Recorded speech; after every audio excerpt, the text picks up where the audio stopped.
বউকে নিয়ে গেল নদীতে গোসল করতে দুইজন মিলে, সাথে ছিল সতীন। তার পরের ঘটনা লোমহর্ষক।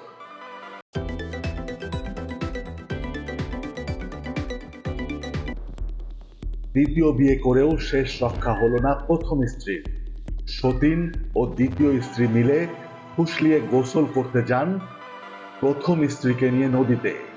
ওইখানেই স্বামী ও সতীন মিলে কাম সেরে পালিয়ে যায়। দণ্ডপ্রাপ্ত আসামি রাশেদুল ইসলাম মহেশপুর উপজেলার জলুলি গ্রামের আনিস উদ্দিন বিশ্বাসের ছেলে। ঝিনাইদহের মহেশপুরে স্ত্রী রেহানা খাতুন হত্যার দায়ে স্বামী রাশেদুল ইসলামকে যাবজ্জীবন কারাদণ্ড দিয়েছে আদালত। দুপুরে অতিরিক্ত দায়রার জজ দ্বিতীয় আদালতের বিচারক মোহাম্মদ আব্দুল মতিন এ রায় দেন।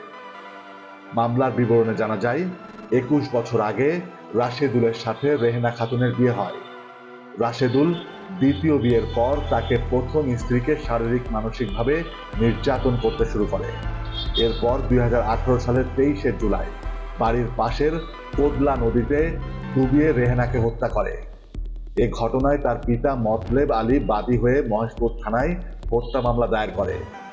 পুলিশ আসামিকে গ্রেফতার করলে সে আদালতে স্বীকারোক্তিমূলক জবানবন্দি দেয়। মামলার তদন্ত শেষে পুলিশ আসামির বিরুদ্ধে আদালতে চার্জশিট দাখিল করে। দীর্ঘ বিচারিক প্রক্রিয়া শেষে আদালত আসামি রাশেদুলকে যাবজ্জীবন কারাদণ্ড ও ২০,০০০ টাকা জরিমানা প্রদান করে। আমাদের ভিডিও ভালো লাগলে অবশ্যই লাইক দেবেন, ভালো না লাগলে কমেন্টস করবেন।